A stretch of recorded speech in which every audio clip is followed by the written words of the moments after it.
All right, guys, welcome back to the show. Welcome to Judah Vision.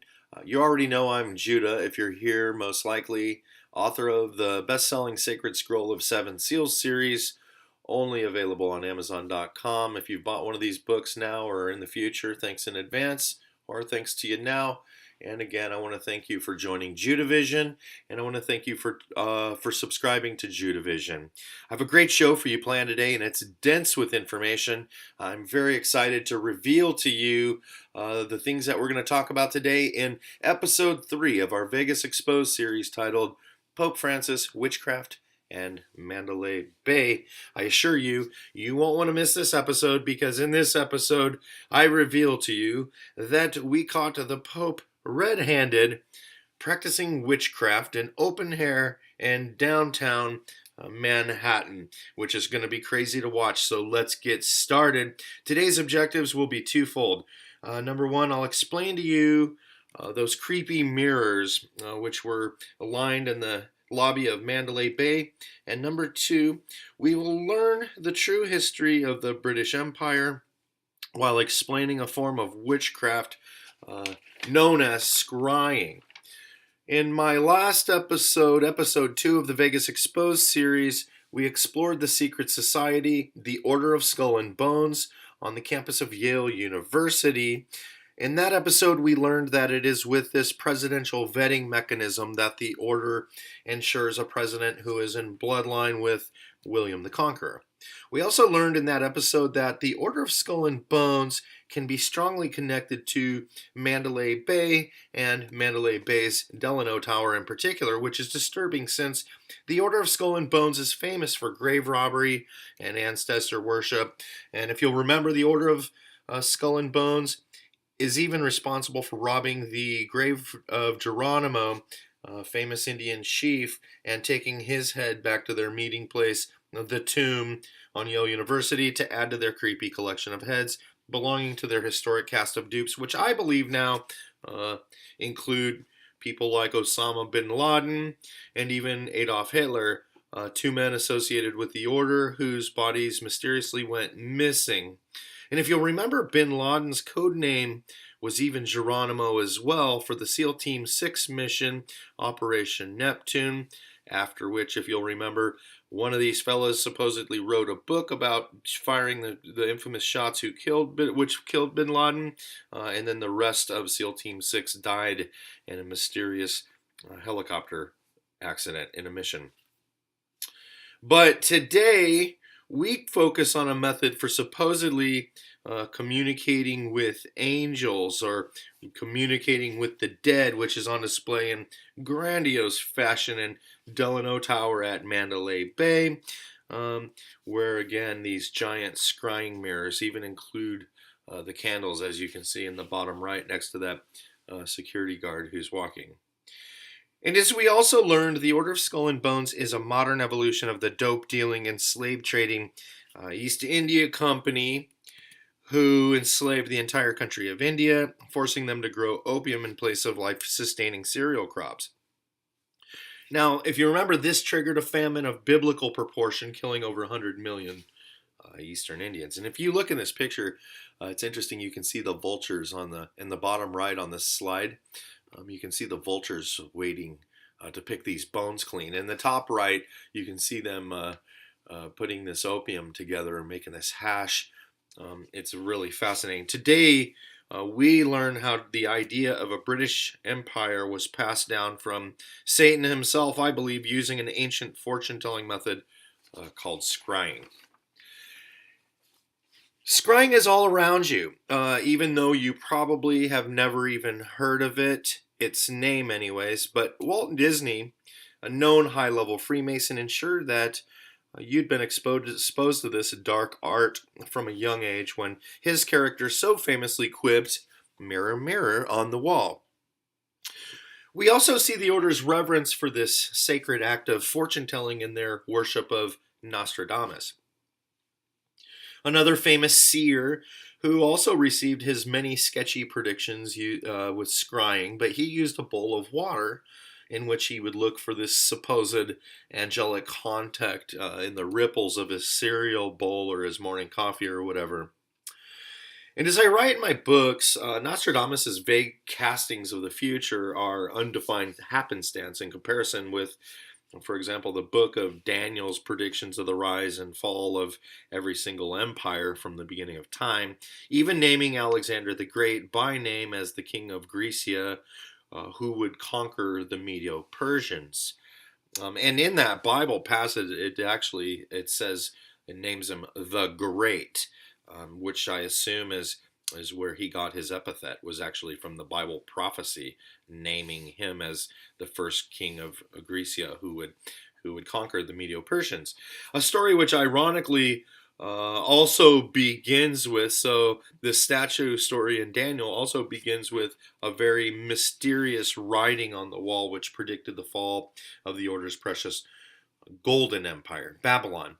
A message which, with Yeshua's help, Daniel decoded that ominous night, which causes me to wonder, though it doesn't really matter, if King Belshazzar of Babylon and his horrified throng of so-called presidents and princes were also practicing the horrible act of scrying when those fateful words appeared on the wall. And let's not forget, too, that when Daniel decoded the infamous writing on the wall in this story, the words he translated predicted that the king's empire, Babylon, would fall by morning. And today I fear that the dark statement which was written on the wall of this modern golden palace may exist as a powerful piece of reverse predictive programming which rebelliously throws Daniel's writing on the wall, marking the end of the dark side's precious golden empire, Babylon, back in all of our faces.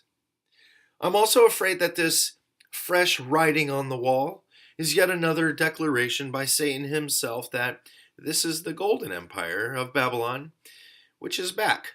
And I believe truly that we will soon witness the rise of one of these golden knights to his new throne as the new world's first golden king of this new golden age. All stuff that's been in prophecy forever. And so, which brings us to a man.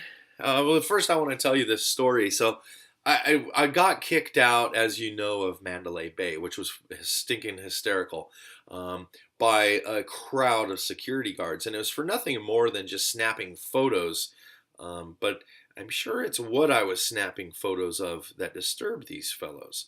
After all, I wasn't taking pictures of my family in front of things. I was there by myself taking pictures of chairs and lamps and artworks and things. And so when I got kicked out of not just Mandalay Bay, but every MGM property for life. And as I walked down the road looking for a safe haven, somewhere to rest my tired bones after taking all those pictures, I see that the Statue of Liberty at New York, New York is wearing a fancy sweater. And as I get closer, I was disturbed to see that it's a Golden Knights sweater. And I don't keep up with sports. I used to a little bit, and then as I started learning these things, the real world became far more interesting than the bread and circus put around us. But as I sat down with the bartender at the Tropicana, he explained to me that the Golden Knights had a banner season their first year, which happened to be the season when those people got shot in cold blood in the streets of Vegas. And he also remarked on how remarkable it was that they did so well in their first season. So it appears that their sacrifice may have worked. And if you'll look at the imagery on the sweater, I'll leave that up for your personal adventure to see where that imagery is from. But it's disturbing imagery. And we should be concerned that the Statue of Liberty, who is Alexander the Great in a dress, if you've read my books, who was one of these kings, as mentioned, world rulers who Daniel had predicted a long time ago. So that makes this all so very disturbing. But this all brings us to a man named John Dee, who used scrying to assist Queen Elizabeth with her rise to power. And if you'll remember, her downtrodden sister, who she survived to take her throne, was the infamous Bloody Mary. a woman who children still conjure by scrying at midnight to this day. So it's very Knight Templar-esque for them, just as they put all the clues to the shooting in the tower behind the actual tower from which the gunman shot. In this case, they attach this sacred act of scrying to the sister who didn't change the world by forming the British Empire and in turn forming America. They gave that dirty witchcraft to Bloody Mary, who might have also cured your hangover this morning. And I want to remind you that Bloody Mary was called Bloody Mary because she was the daughter of the terrible her and Elizabeth were the daughters of the terrible King Henry VIII, who beheaded his own wife, and on. Helped split the church, and on. So, and these gals, so Bloody Mary also was heavily involved in the witch burnings in that time, which was the socio-political climate under which the British Empire was formed, and it all came from this dirty witchcraft, as you'll see. Your whole world was created around this actual black mirror that sits to your bottom right in this slide, which is John Dee's actual scrying mirror. And after John Dee took a post in Queen Elizabeth's court, which determined Dee's magic to be white magic, Dee was given free rein to speak with his so-called angels using, you guessed it, the same black scrying mirror. So in other words, as they were burning these so-called heretics and pagans for practicing witchcraft, the queen actually hired her own magician, but she deemed him a white magician instead of a black magician, which made it okay. And now the first thing Dee did with his newfound magical freedom was he gathered up all of the maps and maritime knowledge in the kingdom. After which, the queen's magician designed a supposed private navy, which would then close their sphere of despotism, which King Nimrod, inventor of the pyramid, had began so long ago. And it is no coincidence that the Bible begins with a tower builder, and we now have a ridiculous example of a human being running the world who does the same.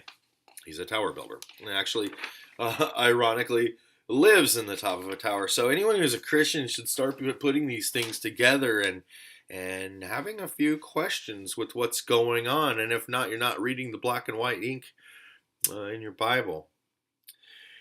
And you can't accuse me of partisan politics, since I cannot find a redeeming quality in either of the two Pepsi Challenge choices that we've been presented every 4 years. But as mentioned, John Dee's contact with the dark side, scrying, a practice which the Order of Skull and Bones has built their macabre little club around, was the very mechanism which formed the British Empire and in turn the United States, as mentioned.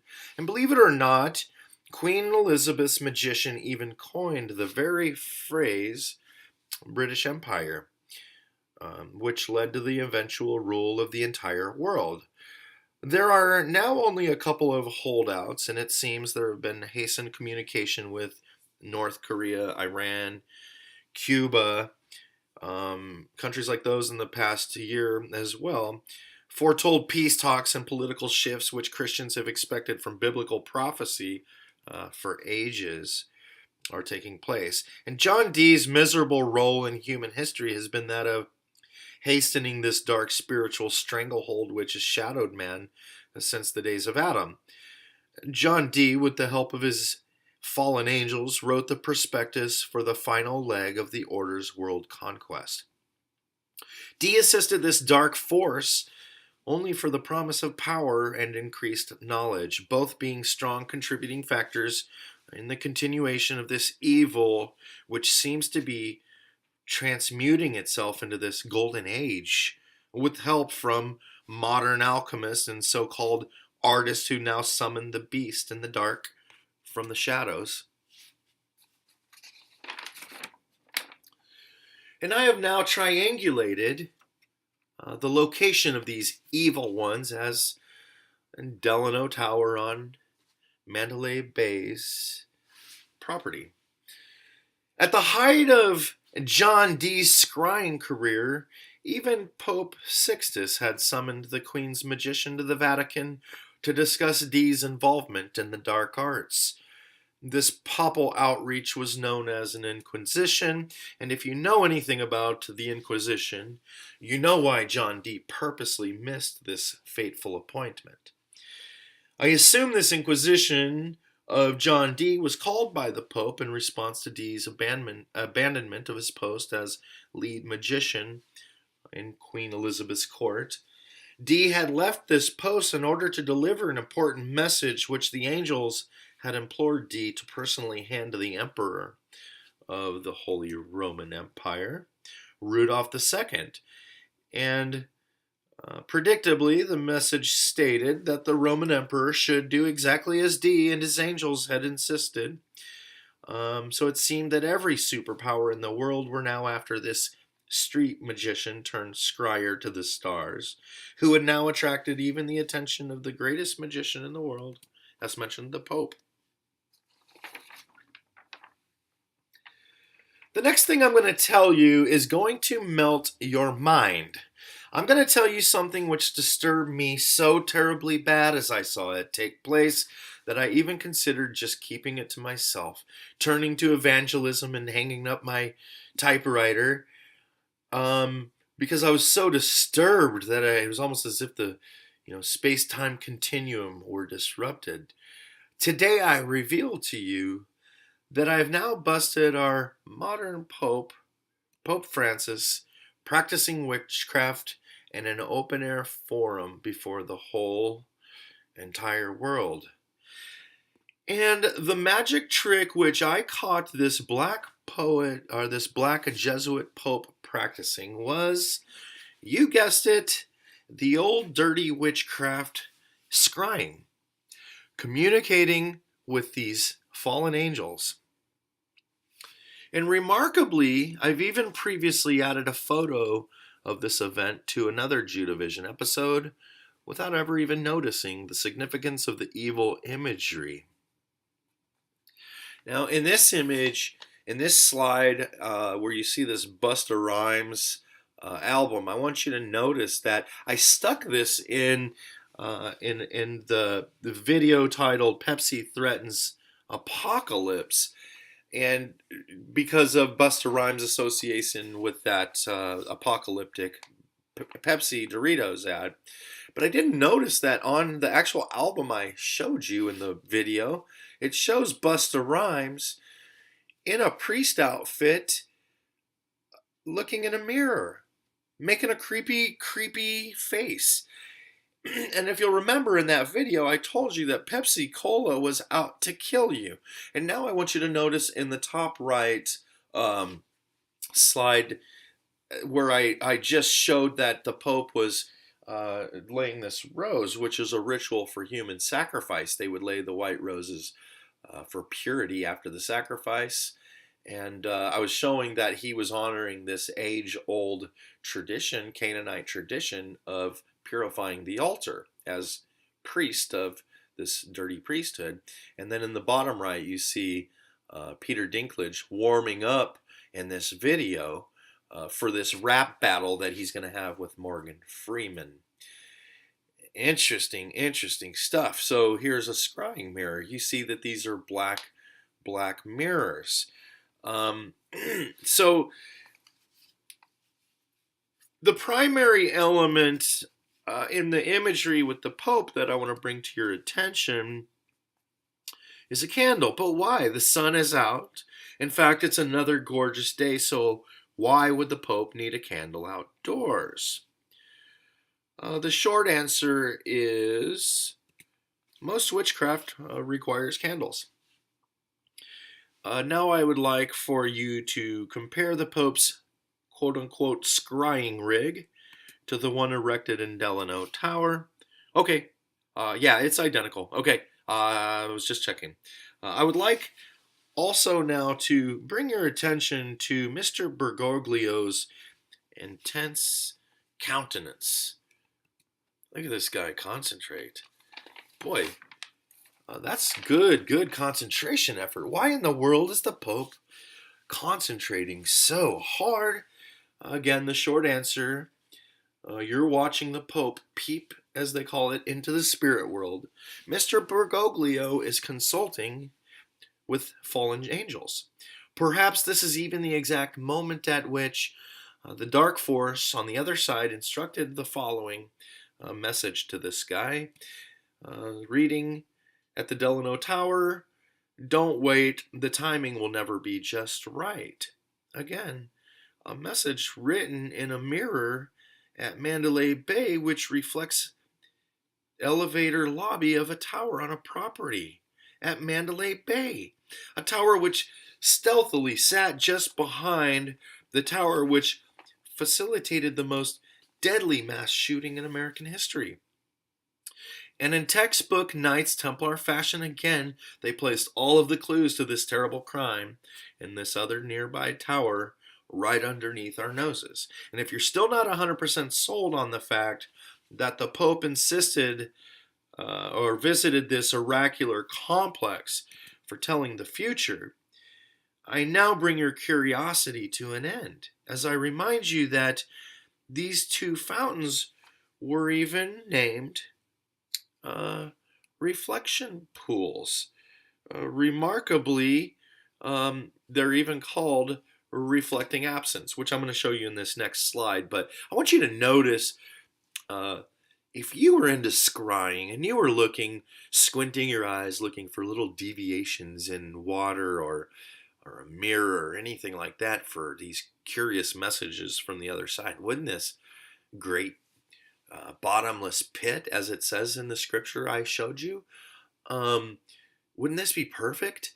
And I also want to, I put this scripture on here, and I try to not make these too preachy because I want people to understand where the Bible meets today's current events. So it will apply to them, and you'll become curious, and you'll start to read the truth about our history. But I will put this scripture here because I want you to notice that, first of all, and I'll get into this later, so I'm kind of giving some stuff away from future shows, but this was called the Revelation 9:1 Harvest Festival. And it was called that to correspond with this verse where Satan falls to the ground. And the fifth angel sounded, and I saw a star fall from heaven unto the earth. And to him was given the key to the bottomless pit. Well, look. So perhaps this ritual, this 9/11 ritual for one World Trade Center, again, this one imagery, was this moment where in Revelation it says this key was given. Maybe it was this magic spell, and perhaps, I know this sounds disturbing, but these towers, which I believe by their very names and their architecture and the things that were built to knock down for this sacrifice. And perhaps this was just one giant multi-billion-dollar magic trick to bring this thing back from this bottomless pit. And I want you to notice this is an eternity fountain, meaning that the water is bottomless. It just keeps disappearing, right? And it disappears into this black cube, this inverted or black cube in relief, which historically throughout time has represented Saturn or Satan. And we've seen these black cubes arrive as so-called artwork on street corners all around this planet. And I've solved this black cube mystery, but we won't discuss that today. We'll save that for a future episode. And again, these scrying ponds at this oracular complex, even the fountains are named reflecting absence. So they're reflection pools. They are for this purpose. It's the most giant magic trick on the entire planet. So remarkably, the architect who cleaned up the mess of the Twin Towers and designed One World Trade Center, which implies that the world's coming back to one as one, just like the marquee that flashed Michael Jackson's One from Cirque du Soleil on the front marquee of Mandalay Bay as those people bled to death. But David Childs was the architect who designed that One World Trade Center that replaced those Twin Towers. And I want you to notice as it reads here, that he doubles as Obama or Osama bin Laden's father's personal architect. So this David Childs, who designed the One World Trade Center, doubles as Osama bin Laden's father's personal architect to this day for his company, the Saudi bin Laden Group. In fact, the two recently teamed up for a project, the tallest tower in the world, which the order named Successor Tower, which in Arabic also translates to Antichrist Tower. And since the Tower of Babel also at one time boasted the tallest tower in the world, I'm sure you're not terribly surprised to see that the descendants of these clowns are all mixed up with the same hobbies, building towers, at which they eventually began sacrificing humans, just as they did at the pyramids on every corner of this planet, dating into antiquity. This is nothing new. And I want to point out too, look at the logo in the top right imagery of this slide. And this logo for the Saudi bin Laden group, who replaced the Twin Towers, appears that their logo is the head of the owl at Bohemian Grove. And I apologize, I didn't add the imagery to compare with, but if you're here, the chances are you already know what that looks like. And that's undoubtedly what we're looking at there. I also want to point out real quick another thing that I didn't provide imagery, but I'm just noticing.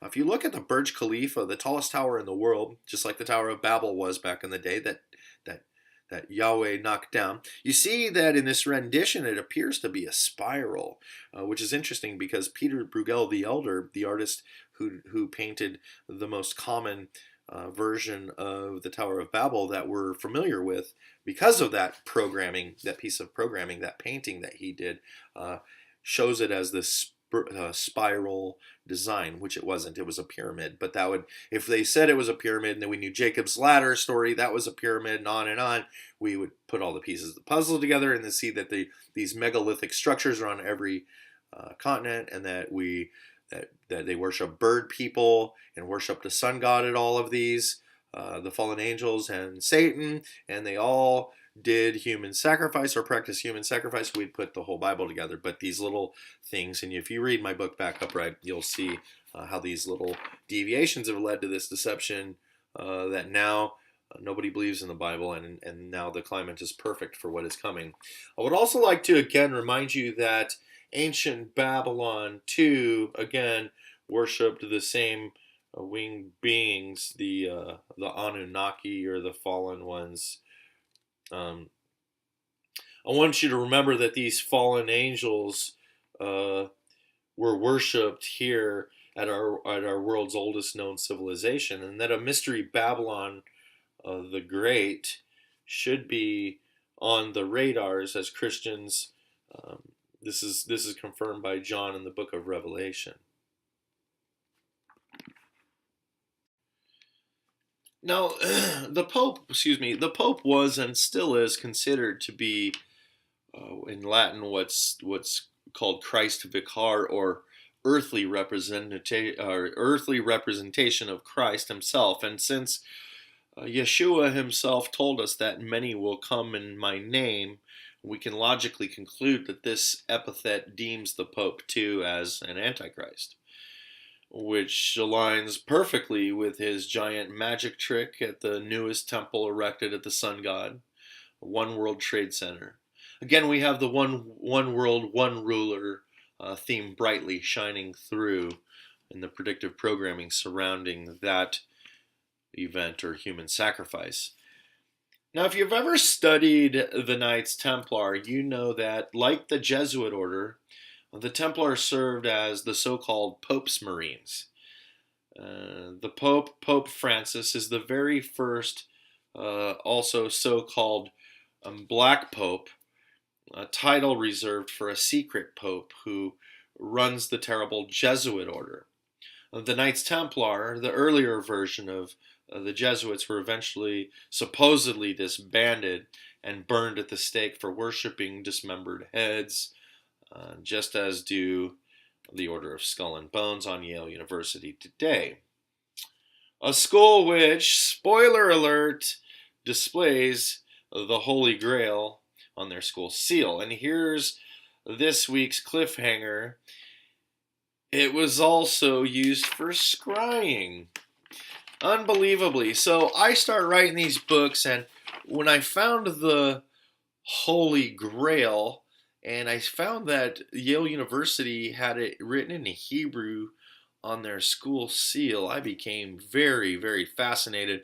And I'd already put a lot of this stuff together. I'd been researching Warren Delano and on, and seeing this world conquest thing come into focus, which the Bible had spoken about with William the Conqueror and the white horse, and William the Conqueror rode a white horse, and the white horse of the four horsemen in Revelation was conquest, and William the Conqueror's very epithet was the conqueror. So I started putting this whole apocalyptic theme together and matching it up with this bloodline, this terrible bloodline of people. And then I found out, I discovered that what I had suspected was the Holy Grail, which was so at the temple in Jerusalem, the high priest of that temple wore this golden plate on his chest, which has 12 jewels. Each has been engraved with one of the tribes of Israel's names on it, and then they use these black and white dice called the Urim and Thummim, and they'd throw those and selectively, through deduction, use those in correspondence with these jewels to determine a guilty tribe or to decide how to build architecture, so pyramids and buildings. So they would consult with basically the devil on anything they needed to do to make war. And the running story is that the Holy Grail, or this breastplate, was the good guy. So Aaron in the Moses story would wear this because he was the high priest. But if you'll remember, he began sacrificing children by throwing them in a fire. And it doesn't say that particularly in that particular story, but throughout the Bible it says they would pass their children through the fire to this god Moloch, or whoever that they were sacrificing, to Satan, the sun god, who went by many names throughout time. But this was what Aaron was wearing when they were throwing those babies alive in the fire. And this is the Holy Grail, because the Knights Templar, they're named after this temple of Solomon. And if you're worshiping this temple, and your whole goal was to go 2,800 miles from France to take over this temple, the obvious Holy Grail is the gold breastplate with jewels all over it that was worn by the highest high priest. To them, the man closest to God. To them, the man who evolved into God. They stole the priesthood of God. The book of Hebrews, from one end to the other, describes how man screwed this position up, and Jesus Christ, Yeshua HaMashiach, is coming back to take it back for his own. So this story has been deviated and confused in Arthurian literature, so you wouldn't know what this thing is, but there it is written. One of the longest stories in the Bible is how they built this thing when they talked about building the temple.